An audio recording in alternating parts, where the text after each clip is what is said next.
ख़बर शामिल कयूं था। कराची मादीदार चांडियो जी रिपोर्ट मूजिबि गडाफ टाउन जे यूसी 9 शाह मुरीद वार्ड 3 जे अब्दुल गफूर बुरफत ॻोठ खे बिल्कुलु नज़रअंदाज़ करण ऐं चोतली माउ वारो सलूक करण ते ॻोठाणनि एहतिजाजी मुज़ाहिरो कयो। मुज़ाहिरे में खमीसो बुरफत, रुस्तम बुरफत, असलम बुरफत, इब्राहिम बुरफत, जमील बुरफत, अख्तर बुरफत, अताउल्ला बुरफत, रशीद बुरफत ऐं ॿियनि एसाद न्यूज़ सां ॻाल्हाईंदे चयो त असांजो ॻोठु 200 खां मथे घरनि ते मुश्तमिल आहे। ज़ाहिरी तौर ते त असां कराची में रहूं था, उहा कराची जंहिंखे रोशनियुनि जो शहर चयो वेंदो आहे। इन तरक़ियाती दौर में बि असां हर बुनियादी सहूलियत खां महरूम आहियूं। स्कूल आहे त मास्तर कोन्हे, बिजली जा पोल आहिनि त बिजली कोन्हे, पीअण जो साफ़ मिठो पाणी कोन्हे। असांजो गुनाह सिर्फ़ु इहो आहे जो असां पाकिस्तान पीपल्स पार्टी जा वोटर आहियूं ऐं शहीद ज़ुल्फ़िकार अली भुट्टे जे दौर खां वठी हिन वक़्त ताईं पीपल्स पार्टी खे वोट ॾींदा पिया अचूं। हितां जो चूंडियल MPA यूसुफ बलोच, MNA जाम अब्दुल करीम समेत बल्दियाती नुमाइंदा बिल्कुलु ग़ाइब थी विया आहिनि। मुज़ाहिरीन एसाद न्यूज़ सां वधीक ॻाल्हाईंदे चयो त छा चवणु इहो त मास्तर हिकिड़ो ॾींहुं ईंदो आहे त 15 ॾींहं अचे ई नथो, बिल्कुलु न ईंदो आहे। पोइ असां जेके ॿारनि वञी ॿिए स्कूलनि में असां होॾां मोकिलींदा आहियूं, उते बि असां इहो त गाॾियूं रोडनि ते ईंदा आहिनि, नंढड़नि जो ख़तरो हूंदो आहे। पर मास्तर असां इलाही दरख़्वास्तूं ॾिनियूं, हेॾां त केरु असांजो ॿुधण वारो बि न आहे। बाक़ी ॿियो ॻाल्हि इहो त असांजो ही ॻोठु आहे 300 साल पुराणो, अंग्रेज़नि दौरनि जो ॻोठु आहे। बहरहाल इन जेको सो असां पीपल्स पार्टीअ खे सॼो ज़िंदगी वोट ॾिनासीं ऐं असांजो को बि हिते ॻोठ जो कमु पीपल्स पार्टी अॼु तक न कयो आहे। इहे काउंसलर आया हिते, जॾहिं अचनि था त हुते रैलियूं करे अचनि था, सभु अचनि था, उन टाइम अचे साईं साईं कनि था। जॾहिं वोट वठी वञनि था पोइ अचनि ई कोन था, वरी 5 साल खां पुठियां पोइ अचनि था वापसी त हाणे असांखे वरी वोट ॾियो। कुझु बि कमु न कयो आहे। कल्ह जा माण्हू आयल, नवां ॻोठ ठहे, उन्हनि में रोड रस्ता पाणी, असां हिते पुराणा ॻोठ जा असांखे ठला ॾटा ॾियनि था त अॼु सुबुह फ़ोन कयूं त फ़ोन ई न खणनि ऐं उन्हनि जे घर वञूं चवनि त साहिबु हिते आहे न, काॾे ॿाहिरि निकिरी वियो मीटिंग ते। बस इन्हनि जो इहो ई असां सां लॻल पियल। अॼु सुबुह असांखे ठला आसरा ॾियनि था ऐं न असांजे बिजली आहे, न को पाणी आहे, न को अहिड़ियूं सहूलियतूं आहिनि। हॉस्पिटल बि न आहे जो असांजो अलाह न करे कोई अहिड़ो डिलीवरी खेसि या कुझु अहिड़ो कमु थी वेंदो। असां हितां खां भॼंदा आहियूं मेमार या त कराची वेंदा आहियूं शहर में, हिते असांखे कुझु सहूलियत न आहे ॾिनी वई। बराए महिरबानी असां बि हिते जा रिहाइशी आहियूं, असां सां इंसाफ़ु कयो वञे।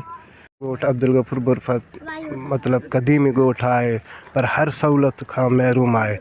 तो असां शाहजहान साहब खे बि ही खमीसे वारनि चयो, 2-3 दफ़ा चयो, बहरहाल को बि अमल नथो करे।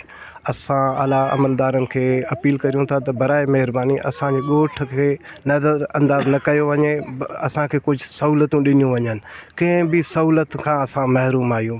परे खां जेके नवां ॻोठ बनिया, नवां माण्हू आया आहिनि, उन्हनि जूं घरनि में सहूलियतूं असां वटि का बि सहूलियत न आहे। ऐं इन खां अलावा असांजे बिरादरी पासे में ख़ासि कली बिरादरी बि रहे थो, उन्हनि जा बि ॻोठ असां सां गॾु वोट उहे बि कास्ट कंदा आहिनि। बहरहाल उन्हनि सां बि इहो ई नाइंसाफ़ी आहे, असां सां बि नाइंसाफ़ी आहे। तो बराए महिरबानी असां अपील करियूं था आला अमलदारनि खे कि अब्दुल गफूर बुरफत ॻोठ में असांखे बुनियादी सहूलियतूं ॾिनियूं वञनि, जीअं त पाणी आहे ऐं मास्तर वग़ैरह बि को बि कोन थो अचे। कॾहिं ईंदो आहे उहो बि इहे मीडिया जे थ्रू।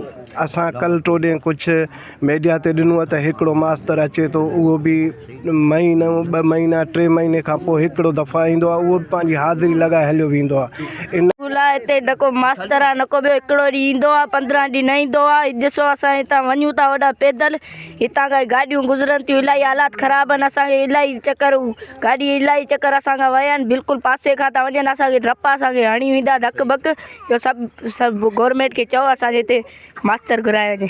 15 ॾींहं अचे ई कोन थो, असां दूर स्कूल पढ़णु वञूं, पंधु वञूं, हिकिड़ो ॾींहुं अचे कोन। हिते न को पाणी आहे, न बिजली आहे, माण्हू केॾांहुं वञे।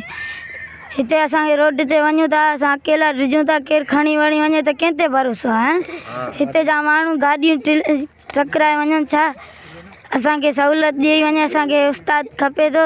असां हाणे हिते पढ़ंदासीं, होॾां दूर न वेंदासीं, असांखे उस्ताद थो खपे। हिते न हिकिड़ो ॾींहुं अचे थो, 15 ॾींहं अचे कोन थो। हाणे बिजली कंहिंमहिल आहे, कंहिंमहिल न आहे, कुझु न आहे। बाक़ी परेशानी रोड वोड कोन्हनि, कुझु कोन्हे, सभु कुझु सवालात केतिरी। स्कूल सभु बंदि आहिनि, स्कूल कोन न मास्तर न ॿियो कुझु कोन्हे, स्कूल बंदि सभु कुझु। छा करे परेशानी, माण्हू छा करे, न पाणी, न ॿिए हर जॻह पाणी, गलियूं, हर स्कूल में न मास्तर, न ॿियो का न रोड न ॿियो न गैस सफ़ा आवाम पब्लिक रड़ी मारी साजाद हेॾा रफ़ीग हेॾा डांस असांजो को कमु कोन कयूं असीं इंतज़ार असांजा बच्चा वञनि से हितां वञनि पैदल स्कूल न ॿियो असीं ईअं जहिड़ो असीं घणे वक़्त खां अंग्रेज आयासीं त असांजो को बि तावन न कयूं न ज़िक्र कयूं न इदारो ॾिनऊं न ॿियो न पुछऊं पंहिंजो होंठे ते मां चयो हथ भॼ वञनि असां हेॾा साजद ऐं जोखियो रफ़ीक ऐं हेॾा साजद असांजो को बि तावन कोन कयूं न को ज़िक्र कयूं असांजो अब्दुल गफूर बुरफत ॻोठु तंहिंमां असांजा नंढा अची वॾा थियासीं असांजो को बि तावन कोन कयूं